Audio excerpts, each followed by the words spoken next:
And I think a little bit was said of this earlier, but we never want to be a hindrance to you seeking out more information, to getting control of your fertility care and making sure that you're heard and that you are able to voice your concerns. So you can bypass me, just go directly to Fast Go, and you can always self-refer to a fertility specialist at any time.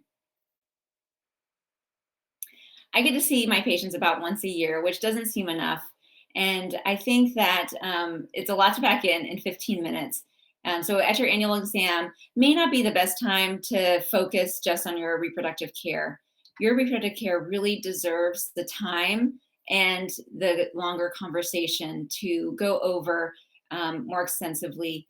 And we want to make sure that we discuss it in detail because it's your fertility and we want to make sure that we don't overlook anything.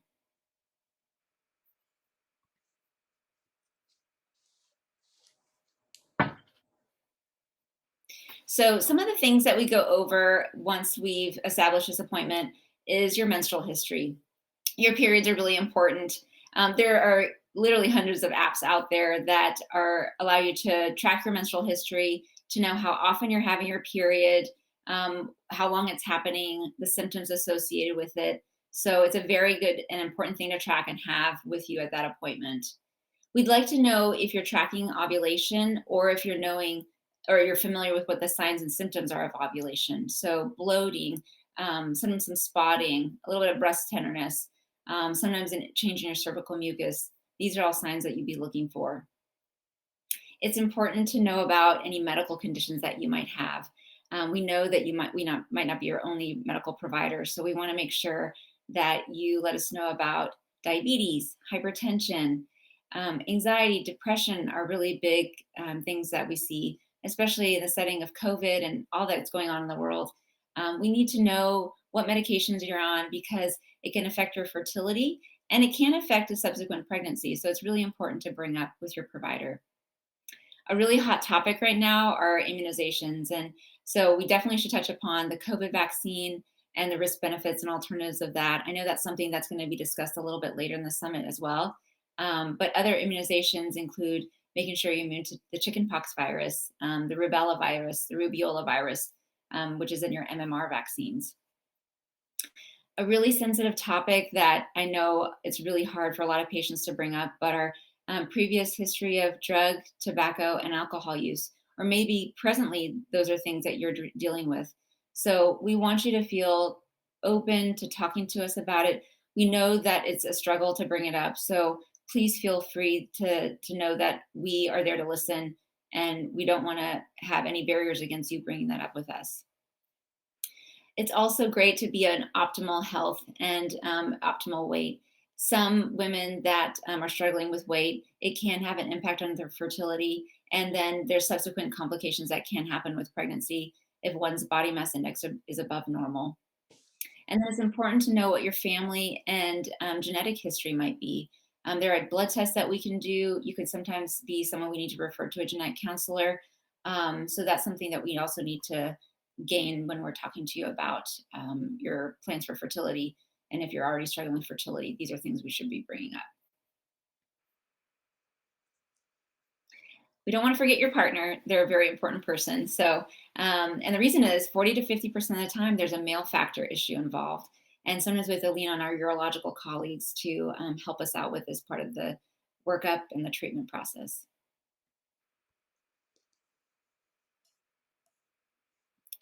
So now that we've had the conversation, when is it time to do a workup? The American College of OB-GYN says that 12 months of unprotected intercourse without achieving a pregnancy, or 12 months of a therapeutic donor insemination without achieving a pregnancy would be defined as infertility. 6 months of trying to get pregnant and you're 35 years or older is also defined as infertility.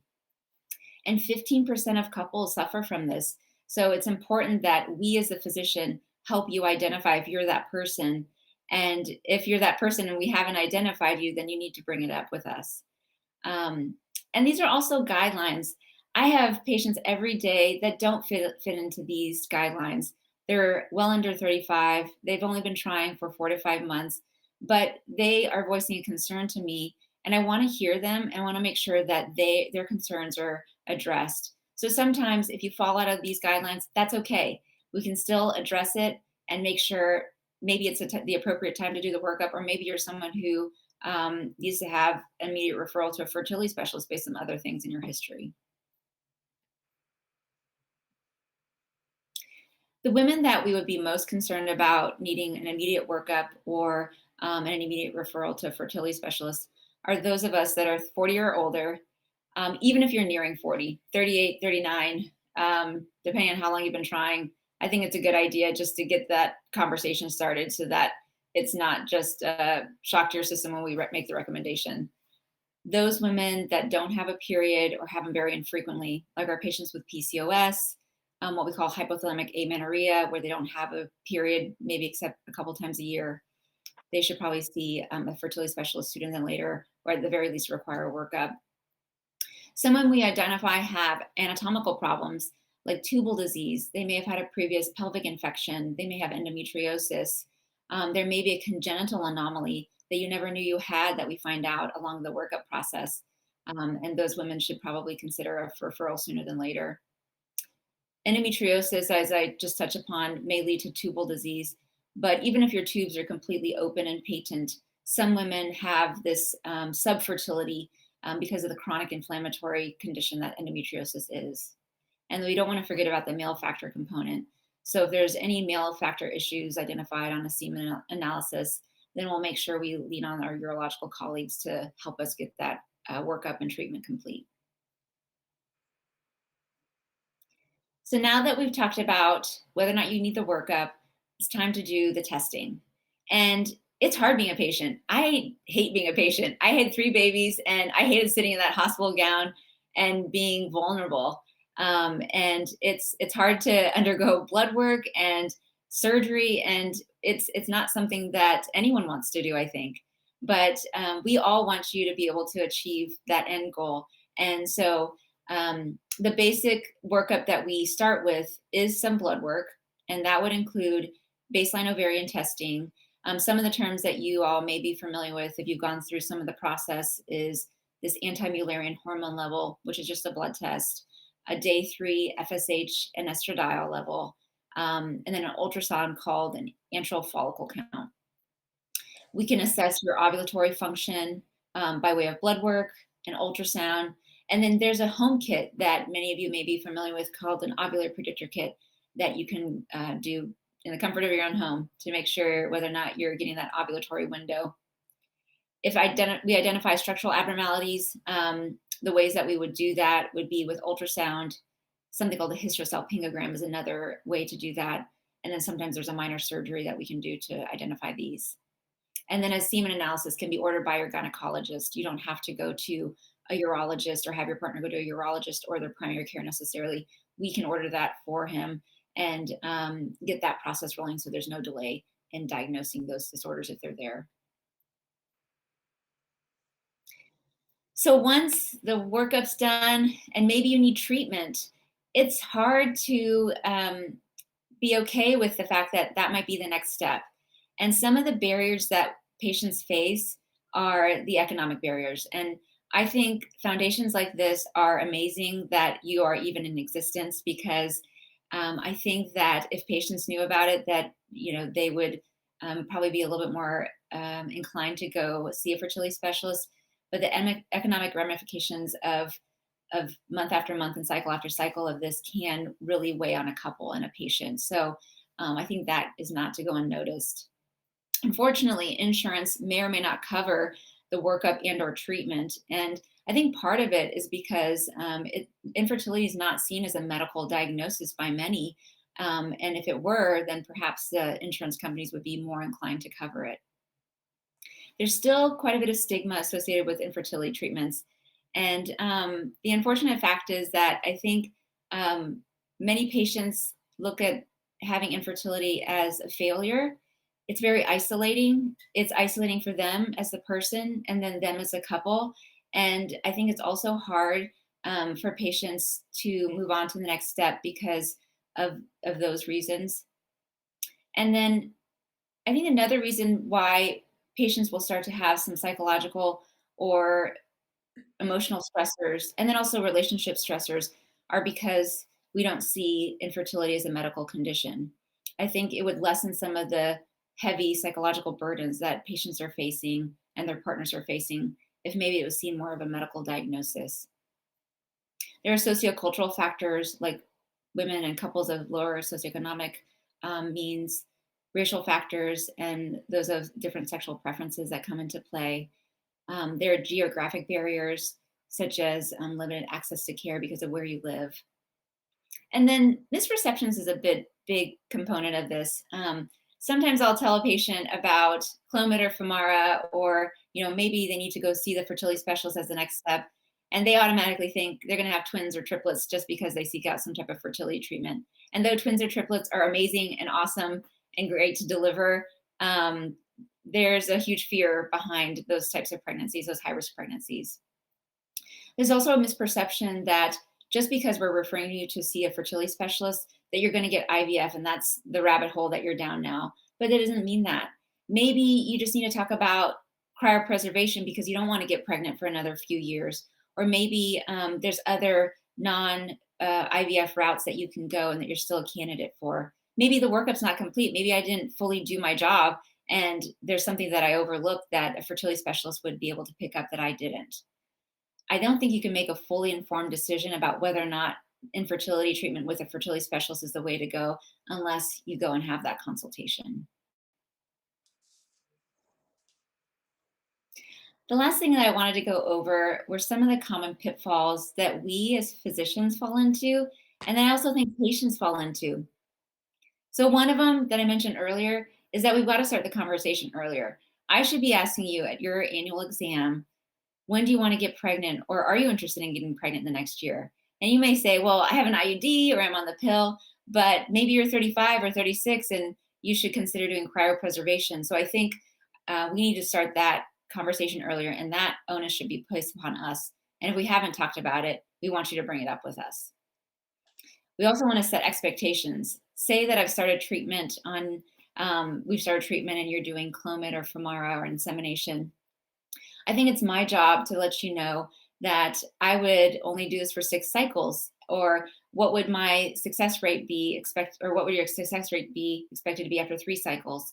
So I think that I should lay out expectations for you and make sure that you're aware of where the next steps should be.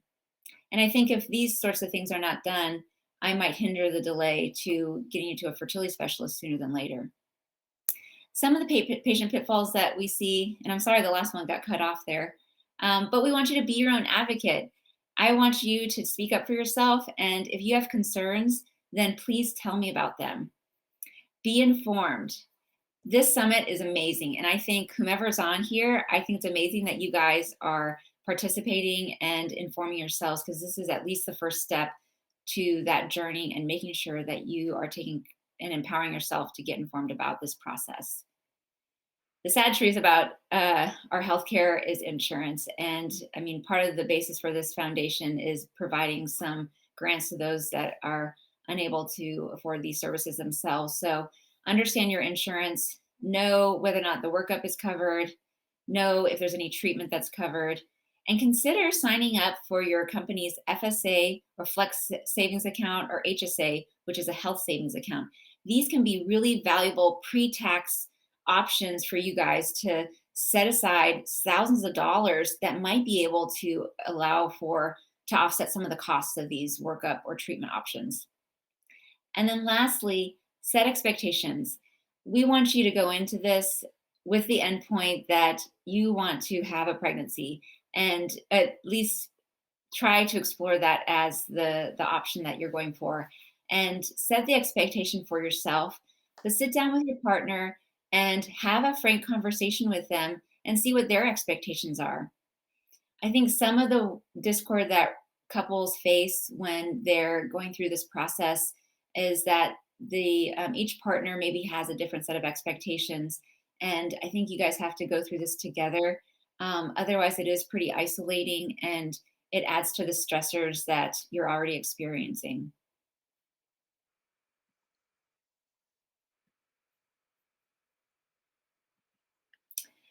again, wanted to thank you guys today. I think we might have a couple minutes for questions. So I really appreciate your time and willing to listen to me, and hopefully it wasn't too boring and and vanilla for you. Not at all. Whoops. Here we go. Whoa. Here you go. I'm just trying to get everybody dizzy. Here we go. Perfect. Okay. Well, first of all, thank you. We certainly appreciate that. Was great information and not necessarily information we always get from our providers, to be frank with you. Um, Before we go into, we do have a few questions that have come in, but before we go into those questions, I know that you're Central Texas, and we do have a lot of folks that are listening locally. Not everybody is, but could you give just where somebody could find you if they say, "Well, I want to meet her. I want to work with her." Can we, honor you and your time by sharing your information with folks before we go into questions? I am part of, as I think you spoke about, Women Partners in Health, and we are under this umbrella organization of Women's Health Texas. So I'm part of a group of 9 women physicians. So I think if you looked under Women's Health Texas or Women Partners in Health, I'd be happy to meet with anyone, just to have a conversation and get the ball rolling. Perfect, perfect. And now, questions are keep coming in here. I'm going to expand this window a little bit. Okay, so what training do, and I'll not say people's names in case they don't want their name broadcast. So, what training does an infertility expert have beyond OB-GYN training or OB? So uh, yeah, so we all go through medical school. Just to step back, because I know that it's probably good to just kind of give a preface to that. And then we go through 4 years of OB-GYN training, and our REI colleagues also have to go through that. And then they go through 3 additional years on top of our 4 years of training. So, which packs in a lot of information. And so, a lot of them have more training in some of the more significant minimally invasive surgery cases like endometriosis and tubal disease, the uterine anomalies, those sorts of things. They get training on the IVF training that we get exposed to as general OB-GYNs, but we don't get trained specifically in that. Where we're limited to infertility training is most of us, our scope of practice will include things like Clomid or Femara, which are oral medications. And then we're also trained in doing insemination. Most general OB-GYNs that you meet probably don't have training beyond that. And if they do, it's probably because they trained in a time before many of us were in practice. Awesome. So another question came in that's just kind of you went through kind of quickly, like the FSH and the antimural, like all the like letters and stuff. And I know Mhm. just getting started and you're trying to figure this out, you're like, wait, what was that? Or you call it something else. One, how do we kind of overcome that overwhelm with all these things that we've never even heard of before? And then is there any kind of um, like maybe a search that we can something so we can say here's my list of questions because I this was great but I don't remember all those things I'm supposed to ask, so somewhere where we can just kind of or a way to figure out what those are and what to ask, because you know the average person is like, that's really good information but I don't even know where to start asking. Yeah. And I wanted to just touch upon those. I knew that it would probably provoke more questions. The American College of OB-GYN actually has a great patient website or bar on their website that you can go just and search about infertility. And then the ASRM, the American Society for Reproductive Medicine, also has some great info about inpatient resources. So I would probably start with those 2 websites. They're trusted websites, and they're obviously from our governing bodies of colleagues. So I think I would start there. It is a lot to process all at once. And I tell patients that it takes probably several visits of hearing the terminology and talking about the process and what that would entail and the testing before it really sinks in. And so I don't think that you're alone in feeling like I just kind of rushed through it, because it is a lot of information to process. And I think it's helpful to check out these websites, and then it'll probably take a few visits before I think it all fully sinks in. Awesome. Thank you. Another question: if you're not ovulating regularly, what specific tests should we request? Yeah, so a lot of women that are not ovulating regularly, the one way to check for it at home I mentioned was this ovulator predictor kit. So if you've gone through that, then sometimes we'll use ultrasound to see if there's any detection of ovulation. There's also a blood test called a progesterone level that can be done to see if you're having ovulatory cycles. There's something called that's also easy at home that I didn't mention as a basal body temperature charting, where you check your temperature every day and see if there's an increase in the temperature throughout the more fertile time of the month. So those are some of the basic tests that we can do. Awesome, thank you. Um, could you explain Clomid and Femara a bit further as well? Yeah, and I touched upon that just briefly as well, because that is also a longer discussion. Clomid and Femara are ideally utilized for patients that are not ovulating. So, for example, those patients that I mentioned that have infrequent cycles, like with PCOS or polycystic ovarian syndrome, they will respond best to these medications. And they work in different pathways, but the endpoint is the ovary, and the goal is to develop a dominant follicle that we then hope will release an egg that can get fertilized. So the end point is to help you achieve ovulation if you're not ovulating. And for those women that are ovulating, then it can help them super ovulate, and especially in the setting of an unexplained infertility couple. Awesome. Okay, so there is another question. You may or may not have heard of it, but it says, "Thank you, Dr. Iqbal. What are your thoughts on the book? It starts with an egg." Oh, I haven't read it yet. I wish I could tell you more about it, Fair but I'll enough. definitely add it to my pile. Yeah. Okay, and then somebody said, was that the American College of OB-GYN and then ACRSM? ASRM, American Society for Reproductive Medicine. Correct. Awesome. Thank you. Okay, just a couple of more questions. Again, this is great. Thank you so much. It's been very, very helpful. Um, so here's another sort of question, and I know Tex is going to be talking about this a little bit later. The a conversation about freezing eggs, freezing embryos, that sort of thing. But it's a lot of us think, because in elementary school and middle school, it's like if you look at a boy or a girl, you're going to have a baby. So you never think until it's time, like, oh, wait, this isn't as easy as I thought. So we typically don't think of it until we're actively trying. So is that something that our OB-GYN should, like you mentioned, you kind of regularly mention that at appointments. But if we're not ready now, um, are there any tests, or are there anything that we should do to sort of see how fertile we are, and to see if we should look at doing something sooner than later? Yeah, I get this question a fair amount, and I just actually saw a patient not too long ago. She's in her early 30s. She has an IUD, and she doesn't have a plan to get pregnant anytime in the next few years, but she wanted to see how fertile she is. Unfortunately, there's not one test that we can do to assess your fertility, and age, as you'll hear over and over again, is the best predictor of your fertility potential. Now, in that age range that you're in, there's going to be a wide range of women that are more fertile than others. This blood test called an anti-Mullerian hormone level, or AMH level, was developed really for fertility, people seeking out infertility treatment like IVF. The American College of OB-GYN came out with a statement in 2019 saying that we shouldn't necessarily use it as a way to assess one's fertility. But we all do it in practice because we don't really have much else to offer patients aside from saying that, just address it when it becomes an issue. But I feel like sometimes that's too late for patients, especially if they've delayed their childbearing. So many of us will check an AMH, but I usually counsel patients when we do that test that if it comes back abnormal, it doesn't mean that you're infertile. So this patient that I saw that was in her early 30s with the IUD, she had an abnormal AMH, and if you use the guidelines by ACOG, she should see a fertility specialist.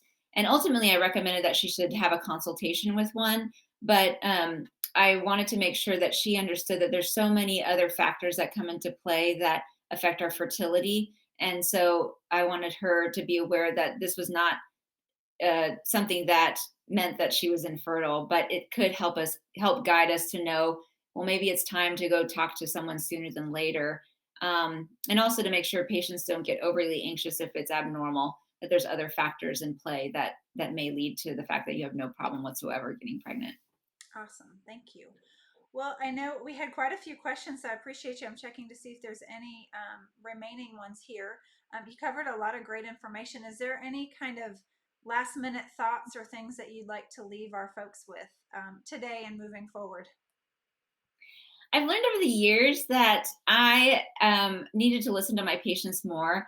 And some of them were telling me these things that I mentioned today. And so I feel like I learned from some of my mistakes. I want you guys to be your own advocate. And if you feel like we're not hearing you enough as a practitioner, please make sure you speak up.